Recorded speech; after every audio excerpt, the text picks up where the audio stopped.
Hello everybody, my name is Dominic from Isle of Fight, and today I want to talk about the Shane O'Malley versus Peter Yan fight.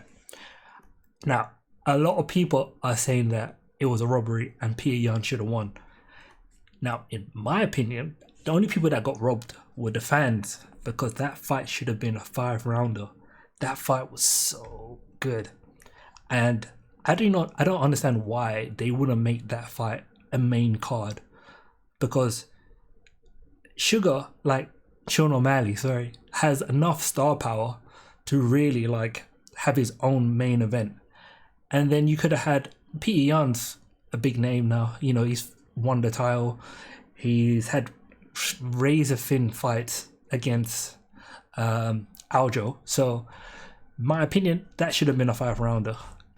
All the other fights on the card, not bad. Some of them were okay, but that hands down was the best fight, and I think everybody can agree to that, even if you think Peter Yan won. Now, my personal take is that you should have made it a draw. Like, I know that's an unpopular opinion to say that it should have been a draw, but the reason why is because the first round was so close. I remember, I just watched The Weasel. If you haven't seen it, watch his video on the breakdown of that fight, and it's super close. I mean, strike wise, that first round, I think Peter Yan landed maybe just 1 or 2 more strikes, and he had a little bit more ground control, because you got to remember, Sean got the takedown at the end as well. He took his back, but he didn't really do anything with it, and it was at the buzzer. So it's very close. It's very, very close. I heard people saying that Sean was surprised that he won. I don't think so. I think he's just, a lot of people are kind of hating on him. You know, I think a lot of people are hating on him, and maybe that got to him. Maybe he was thinking, oh man, yeah, I didn't win this fight. You know, I don't know. Who knows? I'm not O'Malley, so I can't really tell you. But it was super close. Great fight. We all can agree on that. But yeah, I feel like the reason why people are saying that Peter Yan won, like for example, I saw Khabib saying that Peter Yan won. I think people like Khabib are going to say that Peter Yan won because they got a bias when it comes to fighting, and that is ground control. For example, Khabib is going to put ground control above a lot of things. Obviously, he's going to understand that, yeah, if you got more ground control but you didn't do any damage, he's going to put it to the person who probably got more damage. But damage wise, that fight, it's pretty close. You could actually say Sean O'Malley got more damage, but it's up for your interpretation.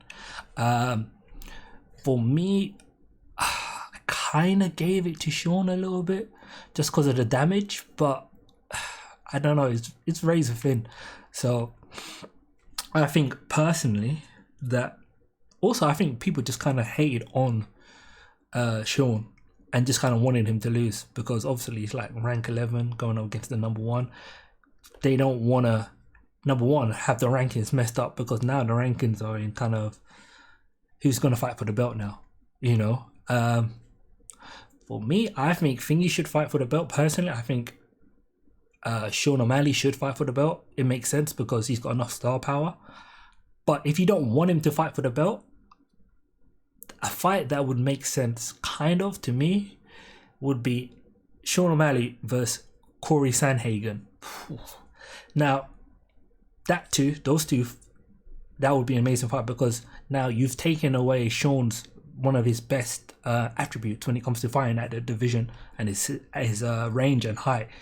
I think that could easily be a 5-rounder.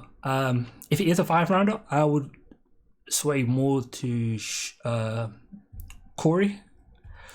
But if it's a 3-rounder, I might give it to Sean. But again, that's a really good fight that they could do there.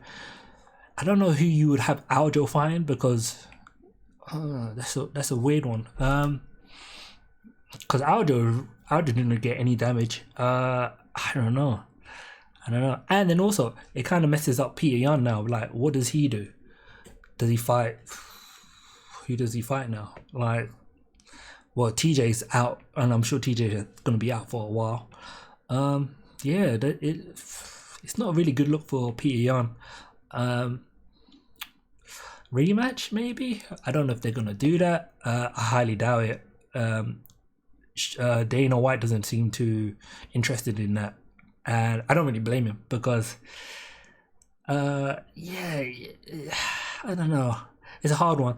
I would have made it a draw. I would have given the first round a draw, and then that way you could have, you know, had a rematch and stuff like that.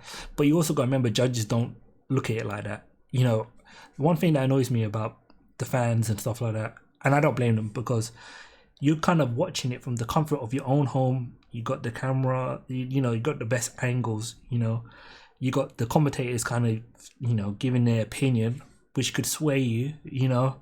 You got a lot more to judge a fight, whereas a judge is kind of, yeah, they have the right there, and then they have the little box there, but it's hard to judge at the moment. It's easier for somebody like the Weasel to sit down, break down, and then analyze that fight, and then say, yeah, Peon won that fight. But it's a tough one. Also, I think if you're just a fan, when it comes to judging a fight, it's a lot different from when you're an actual fighter. And I don't mean just like, for example, for me, I do a little bit of like MMA and stuff like that and kickboxing. But it's different when you're a high level, like for example, like Khabib. So you can't then expect a judge to be like a world-class MMA fighter.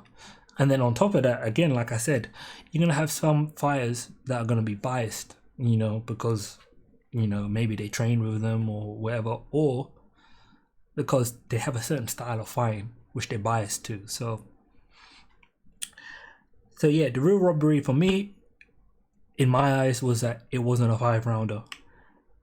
If that was a 5-rounder, that would have been, I probably would have given it to, I would have probably gone in the way of Peter Yan, because obviously he's done a few 5-rounders where I don't think Sean's ever gone the full distance, the full 5-rounder. I don't think so. But it'll be interesting to see him fight against Aljo, in my opinion, because I think that's actually not a bad fight for Aljo. I don't think so. I actually think Aljo can easily win that. Not easily, but I think he can win that. And I would actually go with submission, because his ground game is So I say Sean should either fight Corey Sandhagen or Aljo. And make both of them, in my opinion, 5-rounders. Like, if he fights Aljo, it's going to be a 5-rounder. But if he fights Corey Sandhagen, make that a 5-rounder. Yeah, so that's my opinion, is that make it a draw. I would have made it a draw. But it is what it is. You kind of got to live with it. Like, that's the nature of MMA sometimes, and boxing. Like, but you can't be too annoyed, because like I said, it was razor thin. First round, whoever you gave the first round to, like Dana White said, then that's who wins the fight. But like, razor thin. Great fight though. Yeah, so that's my opinion. Make it a draw, and then it would have been all good, and then you could have the rematch, make it a 5-rounder. But then, would you make it a fight night? You'd probably make it a fight night. Yeah, that would make more sense. But yeah, great fight. That's my opinion. You might not like it, but it is what it is. I think it was a draw. So thank you everybody for listening. Take care. I don't know if I'm going to do this format on a regular basis. I had a friend inspire me, so hopefully you enjoyed it, and take care. Enjoy the rest of your day.